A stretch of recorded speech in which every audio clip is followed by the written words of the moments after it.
G'day.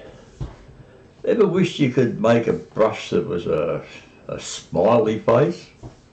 I know you always wanted to. So what I'm going to do today is we're going to look at a tool called the Mixer Brush tool. And what the Mixer Brush tool does is it allows you to do heaps. So what I'll do is I'll do my normal jump over to the left hand side.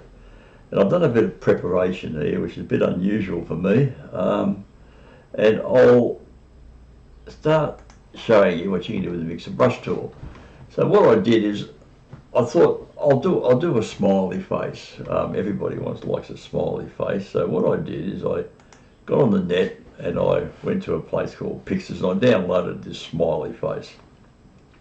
So the next thing I did was with that smiley face is I put a mask on it.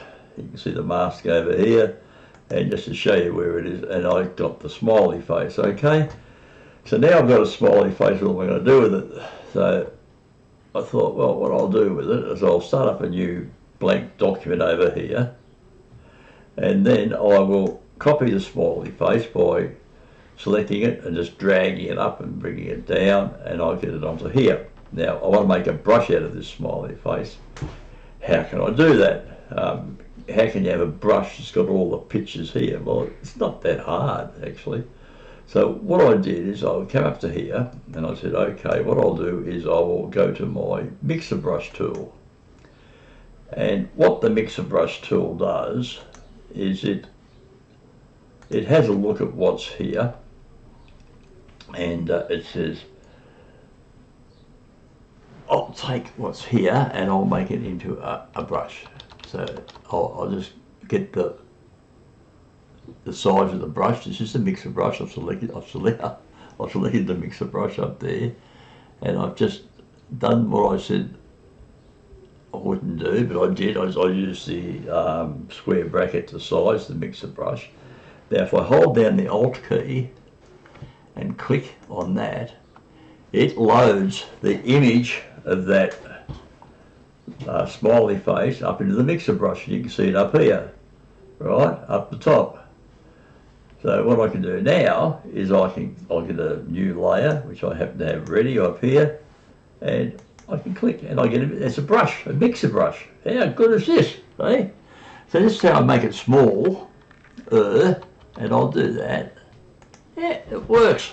Make it smaller still. It works. This is terrific. So what I've done is I've got a picture and I've made it into a brush. Any potential use for this? Yeah, there must be. You know, you make your logo into a brush, or your whatever, your signature, anything you want at all, you can make into a brush now because you know how to do it. You just put it on a layer by itself, put the pointer over it, hold down the Alt key when you click, and it takes whatever's under the Alt key, or whatever's under the mouse there, and just puts it up there as an image.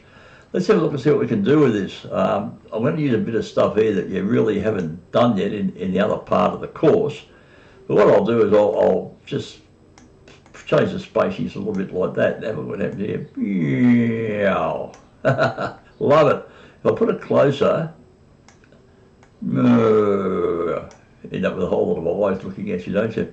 But have a look at this. I'll start a new layer here, and we'll just go up to here, new layer, blank layer, and I'll do that. Now I'll change the shape dynamics a bit. No, I won't. I'll scatter.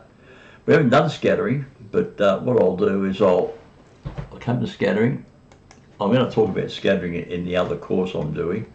And we'll scatter that much. We'll do it on both axes, which won't mean much to you at this point in time.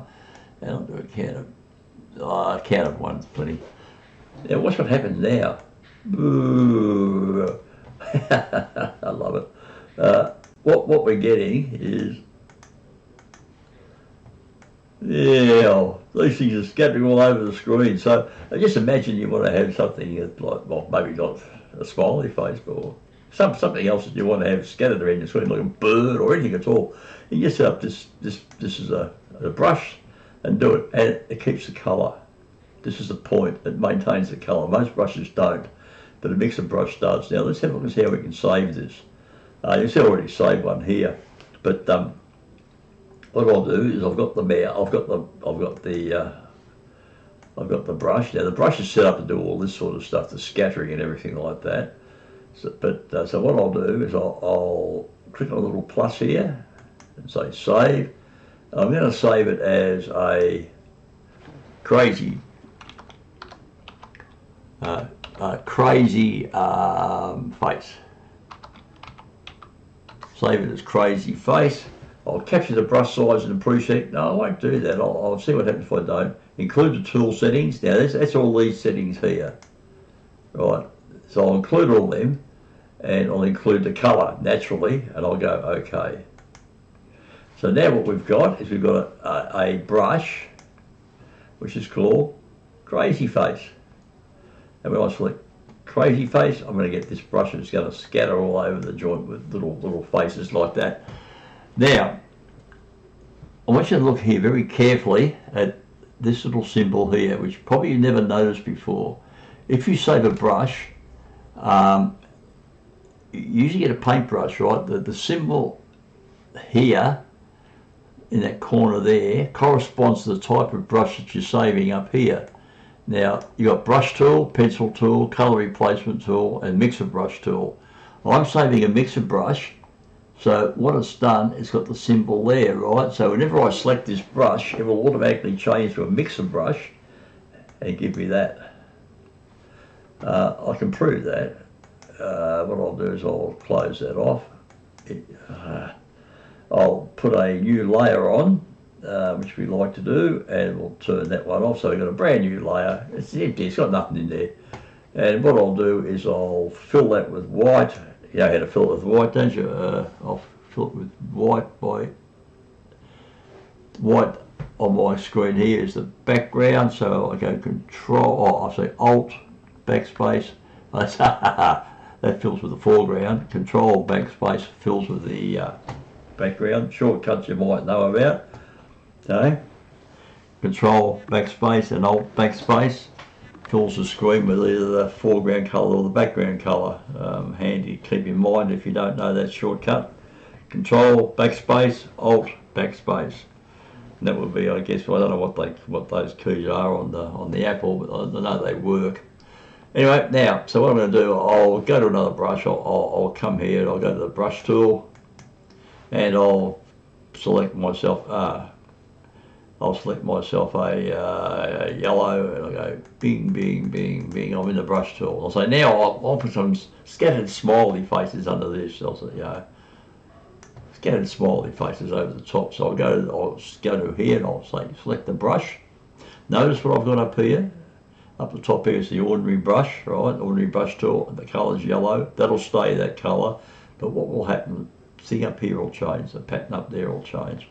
So we'll come up here, we'll select our brush from the brush settings here, and well, there we are, a smiley face. Did it work? Let's have a look.